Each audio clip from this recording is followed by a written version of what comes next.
phenomenon. How much sight do you have when you're climbing? How much can you see? Basically nothing. So, Basically nothing. imagine you're looking down a drinking straw and the only thing you can see is whether or not the end of that drinking straw is light or dark. So, for example, I'm holding my hand out here, I can't see my hand. I can't see when I'm placing the gear, all this stuff, like, I can't see it as I'm placing it. It's all done by feel. But you're doing this as you're ascending. Yep. The risk to you, because, I mean, you obviously deal with it, but it is such a risky business even for someone who's got their sight. It seems strange, but yes, there is risk, but it's not the most dangerous thing I do. The most dangerous thing I do is cross the road on the way to work. Like, Wow. that is far more dangerous than this. Sounds crazy, but it's true. Well, that puts it in perspective, doesn't it? Does. I mean, Molly, from your perspective, there's a lot of responsibility on your shoulders as well. Yeah. Because you're guiding Jesse via an earpiece. How would you talk Jesse through what he has to do, and how much does Jesse do by feel? A lot of, when you climb outside, a lot of it is done by feel. So I tell him, like, the rough line of the route, where to go, if you go up a corner or across, like, a slabby bit of rock. But in terms of the actual handholds and footholds, a lot of the time he's kind of feeling around and finding those himself. And I describe where the cracks are, which is where you can put the pieces of gear in.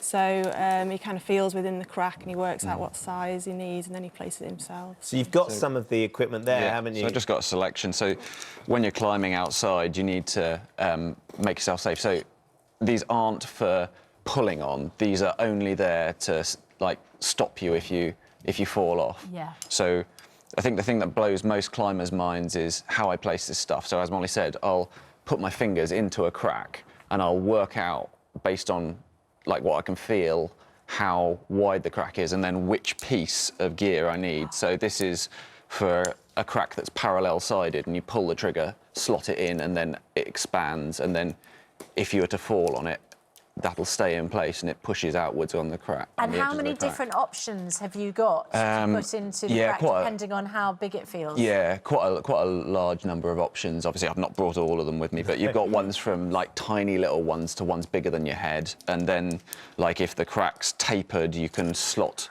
one of these down inside it. So if it's wider at the top than it is at the bottom, you slot one of those down. Yes, Jesse, it's one thing for you to do this and take your own sort of risk life in in your hands. hands. But you led a climb. Yeah. I mean, this is extraordinary. You said there were climbers that were behind you that were sighted.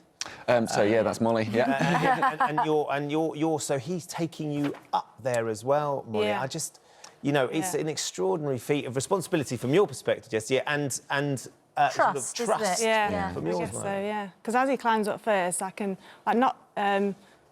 I guess because each how do you call it, pitch? Yeah, is each about section 30, of the 40 metres long. So I can usually see him for the first maybe 10. But then you can't see ahead and say, if he goes around a corner right a bit, left a bit. Yeah, then he's completely on his own. He's got to make himself safe there Yeah. in order to bring me up. So I've got to have... And what is your relationship like? Because if you're, if you're talking to him sometimes through an earpiece, and you're relying on him, is it all good humour up the rock, or are the...